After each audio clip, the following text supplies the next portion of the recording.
Okay, so 102, time to start. If there's stragglers, there's stragglers. Thank you everyone for tuning in. This is the second in this series of webinars about the impacts of the IRA. We are going to be having at least two more, I believe. The next one in the series is coming up in November, and we'll be focused on building decarbonization, reducing emissions from buildings, and of course, energy efficiency in the built sector. But right now, we're going to talk about solar power. We have Rachel Eads from Revision Energy is our featured presenter. We were going to have a presenter from a national level organization that was going to talk about the national level picture, but there was a conflict.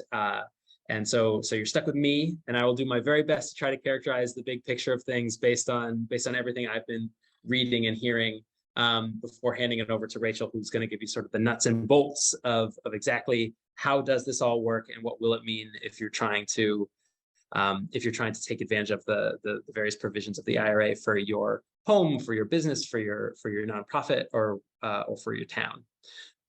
So I'm sure folks who are here are probably familiar with Clean Energy New Hampshire, but just remember that we are in fact a member organization. We appreciate all the support from everyone who is here. If you're not a member, please consider becoming one. And you'll not only get access to webinars like this for free, but also a lot of other member benefits as well, including discounts on our conferences and in-person events as well. So just to level set, I really like this graphic when it comes to where the meat of the Inflation Reduction Act is. And what you see, I think, in this picture is that there are a lot of different pieces, including pieces that some folks are maybe less enthusiastic about. I know in certain circles that 3.2 billion for carbon capture is a number that folks are concerned about. But when we look at the meat of this bill, the meat of it is the new tax credits, or the expanded tax credits for renewable energy, and that will eventually become tax credits for clean energy that are technology neutral. And so I think that's the really exciting piece here, is that most of the work of reducing emissions in this act is going to be done by technologies like solar power that are mature, that are ready to go, and can start deploying immediately. There's a lot of models out there that have tried to characterize how big of a deal this bill will be. This graph comes from Robinson Meyer at The Atlantic, who's one of my favorite authors on climate issues, and he sort of characterized the lead models that have been trying to determine the emissions impact of the bill. And what you'll see is they don't get us to that 2030 target that the Biden administration has set out for itself, but they do get us quite a bit below the business as usual forecasts that were assumed under current policy.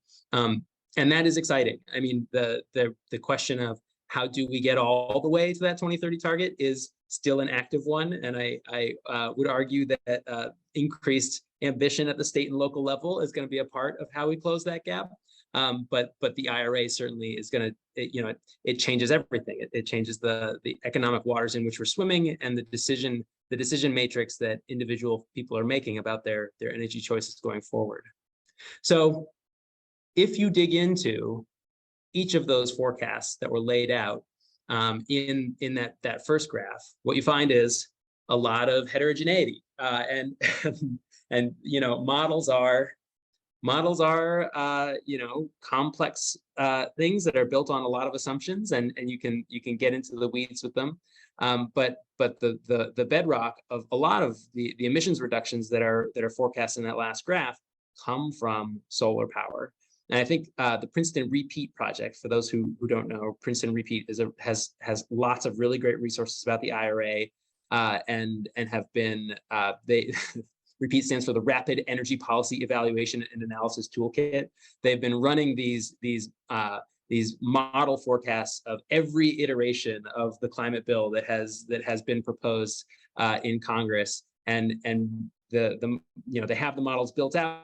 And so every time new bill language would be proposed in one of the chambers, they would sort of plug it into to the model and change their assumptions and see how it changed things. And so this was the final run that they did for the IRA as passed. And the expansions in solar power you can see are enormous. So this year for 2022, we're actually, as a nation, forecast to be slightly below our peak annual installations, down around 15 gigawatts. And that's mostly because of the trade dispute, which you may or may not have heard about. There was a tariff question that the Biden administration was working on over the summer. And that has caused a lot of uncertainty, particularly in the utility scale sector. And now that is more or less cleared up and the IRA has passed, we're going to be seeing these types of numbers, right? So we're going from 15 gigawatts this year to as many as perhaps 105, 129 gigawatts in the 2030 timeframe. So a massive explosion in the number of solar arrays that are getting built all around the country. So that's Princeton repeat. This is from Wood Mackenzie, which actually was not on that first slide. Wood Mackenzie is sort of they are a sort of she analysis shop. You have to pay to get access to the granular details of the analyses that they put out. And so this is from their high level stuff that they release publicly. These are the residential numbers. So residential is expected to be several gigawatts above what was forecast under business as usual. Commercial is actually, I'd be very interested to talk to folks at Revision about the commercial sector. What I have heard is that the commercial sector is very hard. There's a lot of stuff on the roofs of grocery stores. So the commercial sector is not forecast to see as big a jump as some of the other sectors. And where a lot of the additions really come is in the utility sector. So again, pay attention to the y-axis of these graphs, right? So if we go back, the commercial sector, 2 to 2.5 gigawatts. The utility sector, we're looking at going from 15 all the way up to as much as 40 under the Wood Mackenzie forecasts. So these are sort of I chose these two because they kind of bracket the range of possibilities. So you have Princeton is probably the most aggressive in terms of what they think this will do, up to in the hundreds of gigawatts per year, versus Wood Mackenzie, which is saying, maybe we're talking about an increase more in the tens of gigawatts per year. So a lot of uncertainty yet to come, and I think a lot of that will come down to what we as a nation and we as a state are willing to say yes to. One of the really interesting things when you dig into the repeat model's assumptions is they talk about sources of friction, which is to say, how hard is it to site, how hard is it to permit, how hard is it to get modules in terms of global supply chain questions. And so those are the real uncertainties that will drive where we're headed. But in either scenario, we're talking about at least a doubling of the amount of solar that's being installed every year in the United States over the course of the next decade.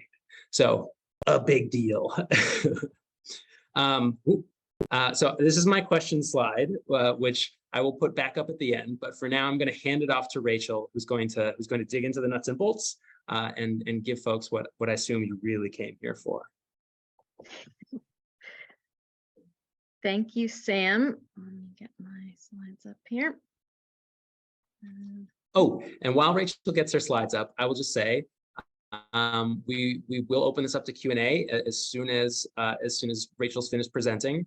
We want to leave lots of time for Q&A because again, I think that's what a lot of people are really interested in is teasing out the real, the nitty-gritty details of how this all will unfold. So you can feel free to put your questions into the Q&A box down at the bottom, and I will make sure that Rachel gets them, or you can type things into the chat, I believe, as well, if we have that enabled, and we'll answer them live here on the call. Excellent. Thanks, Sam. Thanks for setting the context around the Inflation Reduction Act. So I suppose for the next 15 minutes or so, I'm going to talk specifically about what the Inflation Reduction Act means for solar here in New Hampshire. But first of all, a brief introduction to myself. My name is Rachel. I'm coming to you live from my home in Northwood, New Hampshire. I'm one of 370 and counting co-owners of Revision Energy. I'm based in our Brentwood, New Hampshire branch. We also have an Enfield, New Hampshire branch, as well as 2 in Maine, South Portland and Liberty, and 1 in North Andover, Massachusetts. This photo was actually taken just a couple weeks ago in Kensington, New Hampshire at Alnova at our company-wide gathering. We try to gather once a year, but this is the first time we've been together since pre-COVID times. So it's amazing to be all together and really feel the power of our 100% employee-owned company all together. We're also proud to be certified B Corp. This group of people that you see in front of you on the screen has installed over 14,000 clean energy systems since 2003.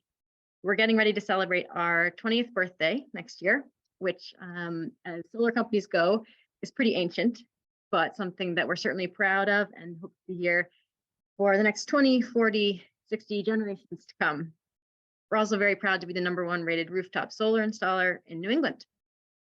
So that's a bit about who we are as Revision. I myself work on our commercial team. We kind of have 3 buckets: the residential team, so for any homeowner-based projects. Commercial covers anything from businesses to nonprofits, schools, towns, municipality, and that's where I work. So a lot of what I'll talk about will be in that space. And then we have our service division, which is out there doing the operations and maintenances and servicing those 14,000 systems we've installed. Revision Energy's mission is to empower our community to overcome the environmental, economic, and social inequity caused by fossil fuels, so our kids and grandkids can enjoy New England's clean air, water, and land just like we do. I want to share this with you because everything I do in my daily work starts with this mission. It's absolutely why I love my job, why I'm here, and hopefully for everybody on the call here, you share some of that. And looking out my window on a beautiful, crisp, cool, sunny day, there's no better day to work on solar and on increasing the amount of renewable energy we have here in my home state and preserving the beauty out there that I know we all love. But just to start, I wanted to put the New Hampshire opportunity in a bit of context. So the background global map here just shows something we all know, but I think don't really think about, which is that New England, on a global scale, gets the same amount of sun as traditionally quite sunny places like French Riviera or Spain. So in terms of solar access, we have a lot of it, and more than some countries like Germany that have led the way on solar energy. So we have plenty of sun, but only 1.2% of our state's electricity currently comes from solar. And if we compare that to Maine and Massachusetts, where 2 other places that Revision happens to live and work, Maine is at 4.9, and Massachusetts over 20% of their electricity coming from solar. And that's not because they get more sun, really, than we do, or because they live in a different country with different federal policies. That is down to state choices that the states have made to move forward with solar and with renewable energy in ways that we haven't yet chosen here in New Hampshire. So for the rest of this presentation, I'm going to talk about federal incentives, but just wanted to kind of put in context that federal incentives are only one piece of the puzzle. And there's a lot that we need to do here in New Hampshire to complement those federal incentives, which apply across every state, but we haven't necessarily been taking advantage of our natural gifts as equally as others. So what is in this Inflation Reduction Act? There is a lot in it, and not just about clean energy.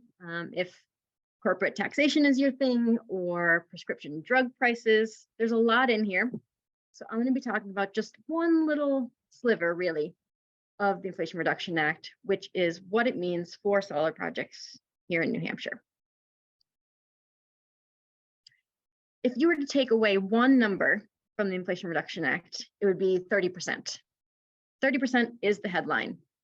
And the federal government in designing this had a bit of a kind of Oprah vibe going, because it's 30% for everyone in the audience. Residential, 30% tax credit. Your business, 30%. Manufacturing tax credit, 30%. And even for nonprofits and municipalities, which I'll come on to talk a little bit about. Prior to August of this year, when the Inflation Reduction Act was signed into law, the investment tax credit for a solar project was at 26% for 2022, scheduled to step down to 22% of project cost, and then only 10% of project cost for the next 10 years. Now, thanks to the Inflation Reduction Act, the tax credit has been increased for projects this year to 30%, and it's 30% for the next 10 years or even longer if the US haven't met our climate goals. So the certainty of not only increasing the tax credit, but that extended runway of support for solar projects is huge. So that's 30% heading out into the future. And the way to get the 30% is to meet one of these conditions. To automatically qualify for that, you need to be a project less than 1 megawatt in size. If you're not smaller than a megawatt, you need to have already started or commencing within 60 days of the Department of Treasury's official guidance. And if you're not smaller than 1 megawatt and you haven't already started, you need to meet prevailing wage and apprenticeship requirements. So what are those? Essentially, large projects need to ensure that they are being built by fairly paid workers. And that's something that seems pretty basic, but if we're, again, talking on a national scale, large solar projects, those utility projects that Sam mentioned, we're not going to achieve the clean energy transition by doing that in a way that's not fair to the people who are literally installing this infrastructure that is so critical to our future. So prevailing wages will be set locally by the Department of Labor, and we're expecting that guidance around Q1 2023. Obviously, it's something that's always been a very close value for revision, but we'll keep an eye on it. And then apprenticeship requirements. In addition to fair pay, we know we need more electricians. The US actually requires over 1 million new electricians, and probably even more because electricians are either retiring or leaving the trades at a rate of 2 to 1. So the Inflation Reduction Act incentivizes people joining the trades by making apprenticeships a requirement of these large projects. Projects over 1 megawatt have to make a good faith effort to employ apprentices for 12.5% in next year or 15% going forward of the total project construction hours. Now, the workforce challenge is something we feel acutely here in New Hampshire. Not only do we have an aging population in general, but an aging population of electricians. So I'd love to give a little shout out and a plug here for the Revision Energy Technical Center. We launched the first in the nation in-house training program for people who want to get their electrical license while learning and working on the job installing clean energy here in New Hampshire. We actually just recently celebrated the graduation of our first journey person electricians who graduated through the RETC, which is an amazing moment to celebrate together again at our company-wide meeting a few weeks ago. So if you have any interest in becoming an electrician or know anyone in your life, particularly young people, would really encourage you to reach out, check out our website. We would welcome anyone who wants to get involved. And as a nation and as a state, we need more people with the skills to implement this clean energy at the scale we are talking. So back to the tax credit after my little labor plug there. So we know the new standard ITC investment tax credit is 30%. But one of the great features of the Inflation Reduction Act is that there are adder bonus tax credits. So a project could offset even greater than 30%, 40, 50, or even more by doing things that are often the right thing to do, but not necessarily easy or cheap. So this act is set up to incentivize things such as using domestic content, building on brownfield sites, or in low-income areas, and for affordable housing projects. I'll talk about each of those in a minute, but just to note some additional features of the Inflation Reduction Act and these bonus tax credits. One is that they are stackable. So for example, a project that meets the bonus requirements for domestic content and is also located in a low-income area could potentially stack those two together for 50% of the total project cost being eligible for the tax credit. Utility upgrade costs are also now eligible to be included in that total project cost. So previous to August, any utility upgrades, say you need a new transformer for your solar project, were not considered as part of that total project cost. But we know those can be pretty expensive pieces of a total project and integral to the project. So this act recognizes that those utility upgrades are important and should be eligible for the tax credit. That's for any project under 5 megawatts AC in size.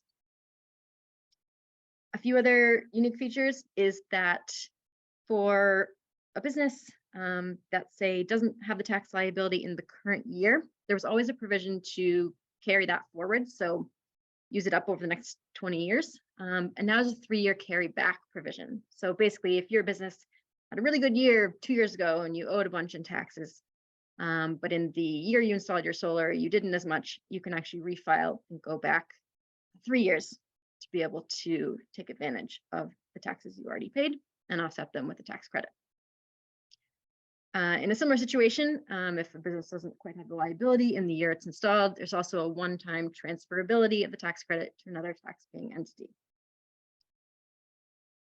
Standalone storage projects, so battery storage at the moment, but it's actually written to include anything that stores clean electricity in order to make space for things we haven't even invented yet. Those standalone storage projects are now eligible for the ITC. Previously, if you were installing a battery, in order to be eligible, it had to be installed with solar. From next year, those standalone projects can qualify for the ITC, allowing us to use storage more flexibly. And finally, there's a direct pay provision for tax-exempt entities.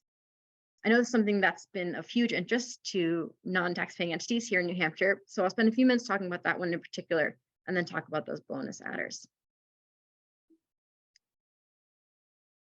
Previous to the passage of the IRA in August, nonprofits really only had one good way to go about financing a solar project if they wanted to access the ITC in sort of a roundabout way.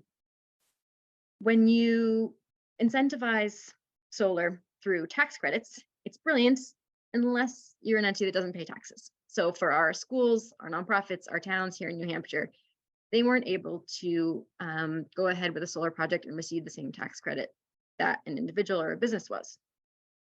Now this law kind of recognizes that. And so that 30% of project costs will be paid directly from the government in the form of a rebate. So it's designed to function exactly like a tax credit, but for institutions that don't pay taxes. At the moment, that's defined as nonprofits, municipalities, rural energy co-ops, tribal governments, but guidance will come out in terms of exactly who's eligible and how to apply.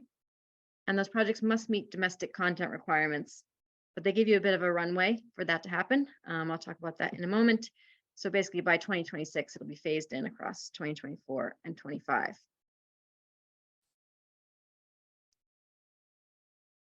So now there's essentially two good ways for a nonprofit to finance a solar project. A turnkey purchase, where the nonprofit pays the total project cost up front, but receives 30% back now from the federal government. And the nonprofit is the project owner for the entire lifespan of that project, usually 25 years warranted and commercial lifespan of around 40 years. However, financing a project up front is not going to work for every nonprofit, so power purchase agreements will remain a great option for nonprofits who want to go solar for no money up front. In that case, the investor, for example, if you're working with Revision, we have a pool of impact investors who want to see more solar deployed here in New Hampshire. They would be the project owner for at least the first 5 years. And then the nonprofit, during that time, buys the solar generation from their array and has the option to purchase the array after 5 years once the investor has taken those tax credits. So going forward, nonprofits will have two great avenues to access a solar project for 30% less, but in whichever way suits them best. So I think that's one of the best benefits coming out of the IRA for the organizations that I work with, is having that choice of how to finance projects and take advantage of the federal incentives. So back to our bonus adders. So from next year, any solar project that uses 100% of steel and iron made here within the US and 40% of manufactured goods, so solar modules, as an example, can receive a 10% domestic content adder. That steel and iron requirement is from 2024. They do give you a bit of time to get up to speed here. And the manufactured goods is at 40%, stepping up to 45, 50, and 55% of the manufactured goods in the project produced domestically from 2027 onwards in order to receive that adder. As I mentioned, the 30% is for everyone. There is a manufacturing tax credit. So we know in order to produce enough of this, within our country in order to meet our goals. It's going to take a bit of time. You can't snap your fingers and magically have more factories here in New Hampshire or anywhere in the US. So there is a bit of a runway there, but also I would give a shout out to anyone who wants to start producing any component of renewable energy systems. There is now great incentive there for more manufacturing to be ramped up as quickly as possible here in the US. The next 10% adder is around energy communities. Now, energy communities are defined as, it's a new definition of areas in the country that have traditionally relied on the production and extraction of fossil fuels for energy. We don't have a ton of those in New Hampshire, for example, retired coal mines or coal-fired power plants. But what we do have is brownfield sites, which fall under this adder for energy communities and brownfields. In fact, New Hampshire has around 300 brownfield sites, so landfills, Superfund sites, that have already been kind of pre-screened by the EPA as being ready for renewable energy. I love putting renewable energy on brownfield sites because it makes so much sense. So say you're a town and you have an old industrial site for the Superfund program or a landfill. That's, a potential liability. That's open land that's not really doing anything else. You probably can't do much else with it. You won't be able to build housing on it. So repurposing that to be an income generating clean energy production plant essentially for your town or your community is a brilliant reuse of that space and turns what could be a blight or a liability into something really positive. So if you want to check out Repowering America, the EPA has a lot of great information there. But I will note, again, these incentives are for things that are not traditionally super easy to do. Building on these types of sites requires special racking, such as the ballasted racking that you see in the image in the background. That's a construction project on a landfill, and additional costs, things such as permitting. So hopefully this adder will encourage this reuse of space across America and hopefully 300 or more sites here in New Hampshire. But the reason the incentive exists is because these projects can come sometimes with extra challenge. The final two bonus adders I'll talk about are for environmental justice communities and low-income areas. And I will note that these are allocations. So essentially the US Treasury Department will allocate up to 1.8 gigawatts of annual solar capacity starting next year for these types of projects, with any unused capacity rolling forward into the next year. The map to your left from the CDFI shows communities where this will likely be eligible. So if you're building a solar array in a low-income community here in New Hampshire, you're eligible for this 10% ITC adder, regardless of project type, and it's for locations with poverty rates over 20%. In the same vein, the Inflation Reduction Act incentivizes renewable energy on affordable housing projects. So solar projects that are located on a low-income residential rental building, part of a HUD-approved housing program, or other low-income economic benefit programs will be eligible for a 20-point bonus ITC. However, it's important to note that these projects must share the benefit with the residents themselves. Projects must allocate at least 50% of financial benefits, including any cheaper electricity, to the households that need them most.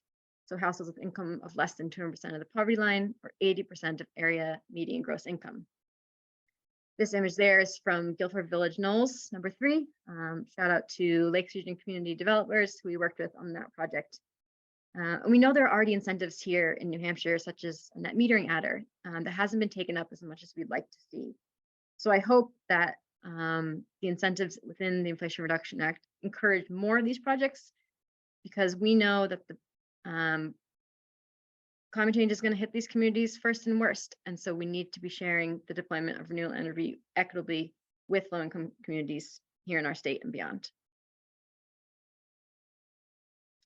Finally, I'll just run through some added funding for grant and loan programs. So if anyone listening has thought about applying for a grant or a loan, there's a lot more money allocated to support renewable energy projects, everything from the Greenhouse Gas Reduction Fund, $29 billion in funding, climate pollution reduction grants, $5 billion, environmental justice, $3 billion for those low-income communities in block grants, Department of Energy loan program, 40 billion additional loan commitment, rural renewable energy electrification, 1 billion, and finally the REAP program for rural farms and businesses, an additional 1 billion, and grants can now apply, projects can now apply for grants of up to 50% of total project costs, which is up from 25% previously.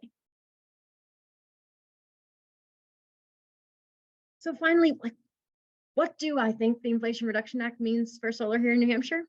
I think it's very exciting. It means good things. It is only a piece of the puzzle. I think the best things the Inflation Reduction Act provides are certainty. So if you were looking for the time to invest in clean energy, now is the time. That 30% runway for 10 years or beyond, those are the market signals we needed to get started with the amount of clean energy we know we need. It also incentivizes the right things. Like I mentioned, we know it's a good idea to start producing more of these components within the US. We know it's a good idea to build on brownfield sites. We know it's a good idea to build in low-income communities and on affordable housing projects, but they can be challenging. So these federal incentives will help make more of those important projects happen. What it won't do is make us immune from the challenges we're seeing at the moment. You know, we're in 18 months of inflation. If anyone's tried to do any kind of construction project lately, they all know about it. And supply chain challenges that are no different in the solar industry as others.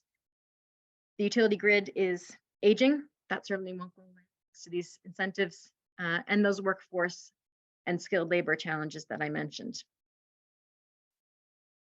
Finally, I'll leave you with an action item.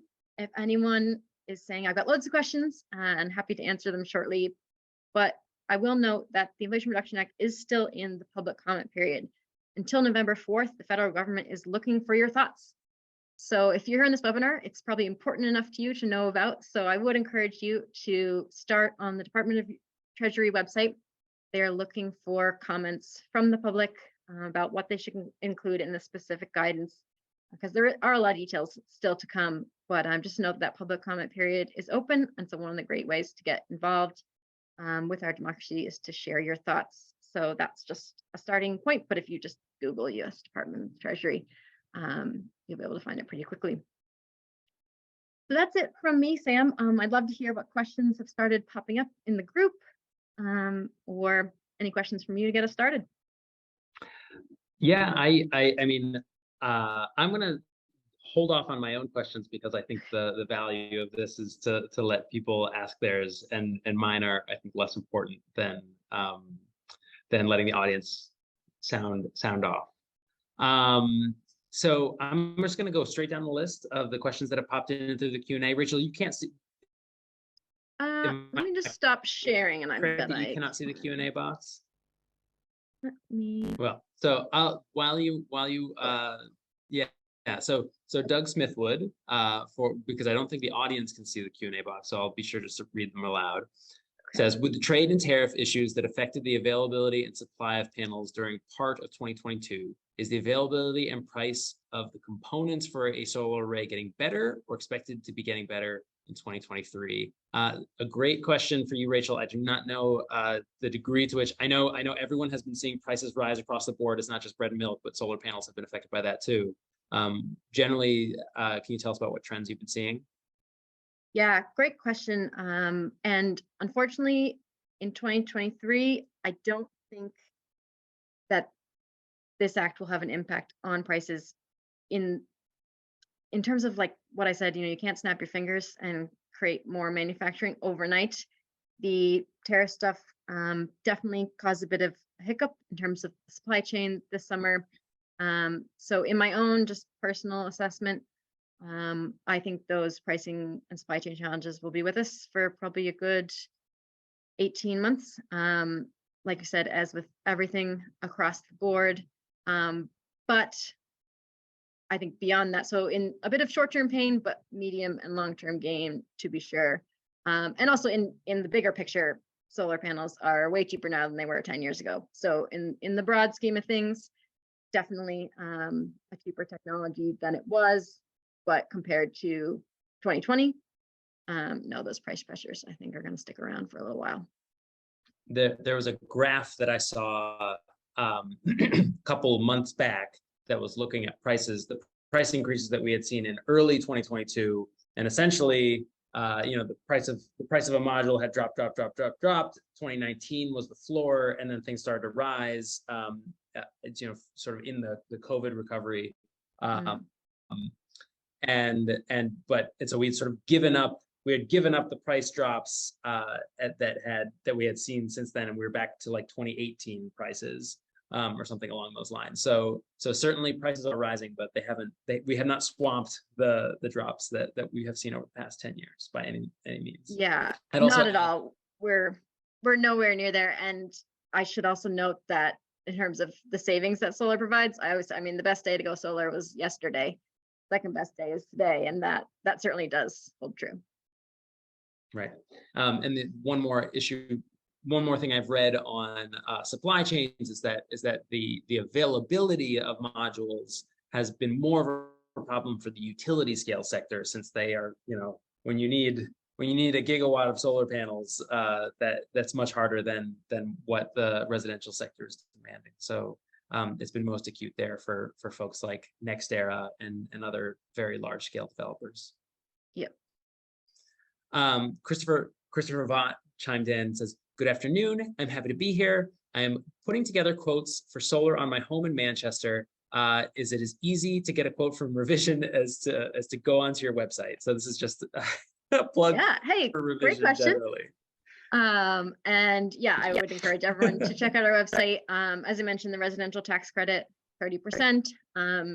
I will say we are super busy, which is a great problem to have. Lots of people interested in solar between the new utility rates, particularly Eversource hitting August 1st, and the amount the Inflation Reduction Act's been in the news. Our phone's been ringing off the hook, which again, super grateful for the interest. But I'll just say, when you do put in an inquiry, just be patient with us as we try to get back to everybody. But it's a great place to start, and it'll ask for some information. So anyone out there that wants to get started with a solar project, knowing a bit about your home and gathering utility bills will be really helpful for our team in terms of getting you started.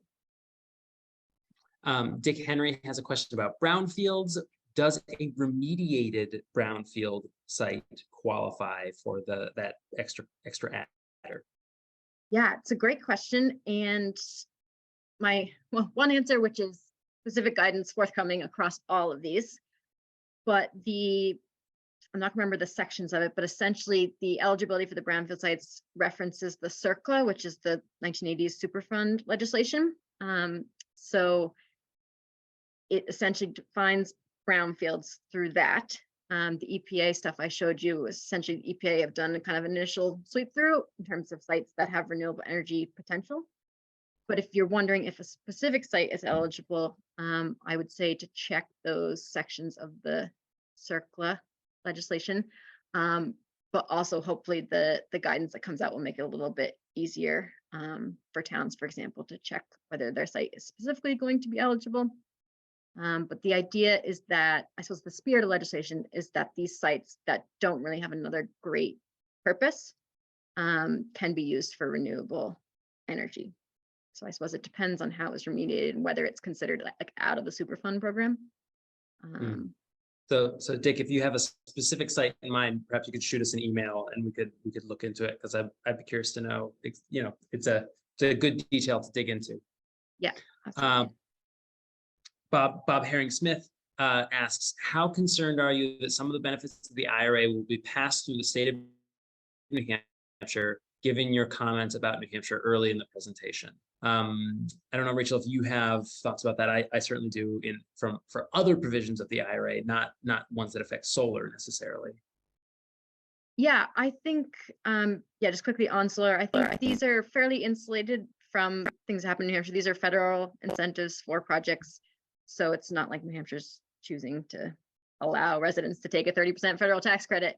It is quite separate, but I know other portions of the law are sort of more impacted by local decisions. So if you want to talk about those, Sam.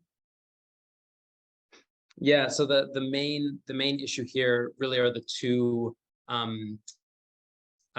programs that are in the IRA that are aimed at building decarbonization. So we'll talk more about this in the next webinar that we're having on November 16th. So there are two programs that are each a little over $4 billion that are administered through the state departments of energy, the state energy offices, and that the state has to apply for. And if they do not apply for, the monies will be sort of redirected to other states that are in fact using money. And those two programs, one is for energy efficiency, and it's what's called a measured energy efficiency program, which we could. Since this is not that webinar, we won't vanish down the rabbit hole, but needless to say, it would be a new way of administering the state's energy efficiency programs to start doing measured or metered energy efficiency. And so that might be an issue. But then the second is for the home electrification rebate program. And both of them, again, are just a little bit over $4 billion. The home electrification rebate program, I think there's a lot of flexibility on the state level to determine how they want to design those rebates. And I would anticipate that the state will be working very closely with utilities to sort of stack those benefits on our existing rebates. But that's just a little bit of prognostication. That's me speculating. What we have heard from the Department of Energy is that they are constrained in terms of their staff capacity, and so I think any proposal that they come up with they'll be shooting to simplify as much as possible. So rambling there. Jessica asks, seems that many towns have pursued solar through lease to buy or PPA, partly because the upfront costs can be hard to sell. It seems like that makes it hard for towns to benefit from the IRA. Any recommendation for towns, any roundabout ways to access these incentives for municipal arrays?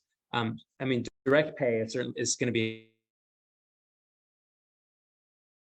a game changer for municipalities, right? Absolutely. And I think what the IRA does, it just gives municipalities more choice. Technically, you always had the choice to do just what we would call a turnkey, cash purchase of a project, but you weren't getting anything back, which is why PPAs, the reason we've done 210 or more of them. So I think the IRA makes it more straightforward. So if a town is able to raise the money for essentially 70% of the project cost, that 30% will be given back to them by the government. But PPAs will remain a great option for towns or other municipalities who want to go solar for no upfront money. So zero upfront cost, zero operations and maintenance. And then the investor in that case would be taking the 30% tax credit. So they're pretty much both ways to access a 30% discount, just depends on what is the preference of the organization. And like I said, that's one more option than we had previously, which I think is only a good thing to have more than one choice available in terms of how to access that 30%. But end of the day, they're getting you to a purchase price that's quite similar, just two different ways to finance it. A similar question, and this may have been answered just now. So Tom asks, can a homeowner use solar tax credits if they don't owe taxes in the year installed? If not, can they apply the credits to taxes paid in previous years or future years? That's the reach back and reach forward provision. Yeah, exactly. So the only thing I should always point out is that I'm not a tax advisor. So we always tell people to check with their tax advisor because everyone's tax returns are unique and different. So would definitely encourage Tom to check their own situation. But that being said, the 3-year carryback allows you to use prior years, and then also the 20-year carry forward as before. So if you can only use a portion of it, for example, in this year, use up the rest in subsequent years. This is an interesting question, and I wonder what you think of it. Can home builders claim the tax credits for solar installed on a new home? I know that transferability is a big part of some of the other tax credits in the IRA. Is transferability part of the solar tax credit? It is. Yep. One-time transferability is in there. We do a lot of solar projects on new construction. So definitely that's a possibility. And I suppose the thing to note would be the 30% goes to the owner of the project. So PPAs are a good example where the investor is the owner. They're the ones taking the tax credit. So in the case of a construction company building a new building, you just want to see, you know, if they're going to be the owner, they could take tax credit, or once, and it does really specify one time only, you can transfer that tax credit. So that might be something that gets utilized a lot by, for example, developers, transferring that tax credit to someone else who has a lot of tax liability, for example.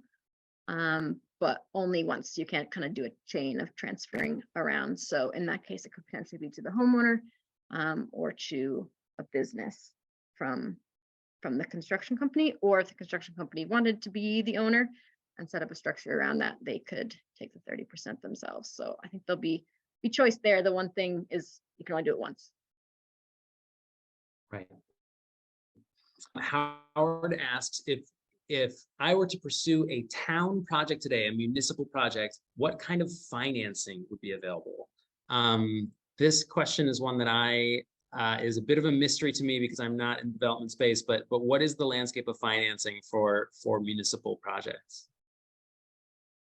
Good question. And if there are other revision folks that we should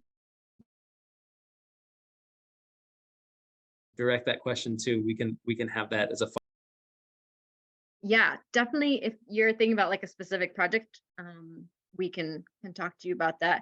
I suppose in terms of the development life cycle, you know, a company like Revision, we are building you a solar project, so that costs what it costs to build, and then financing can be approached in a lot of different ways. You know, cash, bonds, a loan, a power purchase agreement. So a lot of creative ways to go about that. As we know, I mean, I won't start to speculate on interest rates of loans and where those are headed. But I will say a number of banks here in New Hampshire that we talk to are very, you know, interested in financing green projects. So I mean, it's so specific to a situation, but PPAs are a great option if you don't want to have anything up front by the solar generation from investor who owns the array. So that will continue to be a great mechanism, and that is one that we structure ourselves. We have a pool of impact investors here in New Hampshire who want to see more renewable energy deployed here and want to put their capital towards that. But that is just one option. The only other one I'll mention is loans in general can be structured so that after a down payment, you can kind of get it to a point where it's essentially cash neutral. So your loan payment is equal to the solar savings in any given month, which is kind of a nice little sweet spot when organizations can structure a loan that way.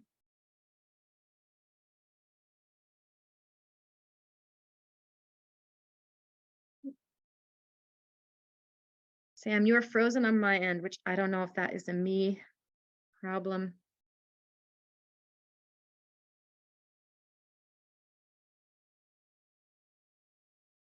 I can continue and read some of the next questions if you'd like. Okay, hey, sure. I think I can see them. Okay. I'm not sure which have been answered, but I just wasn't sure if I was frozen or if Sam was. So thank you. Looks like we've answered that one.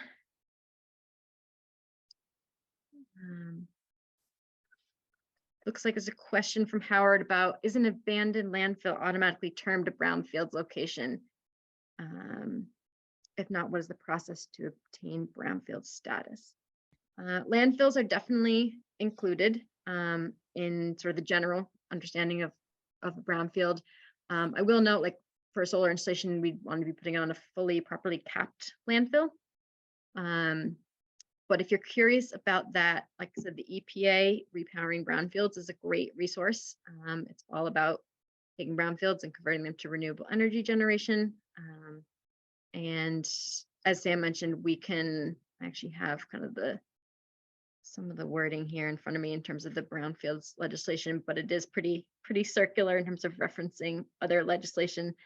So I won't attempt to decode it now, but the EPA website is a great place to start, as well as the guidance that will come out across all the provisions in terms of definitions. So in this case, exactly what is a brownfield. But I think from our perspective, in terms of installing on a landfill, you'd want it to be fully capped. Hi, Sam. Hi. Welcome back. I'm back. I don't know how long I'll be back for. All right, fair Apparently the internet in the North Country is not great.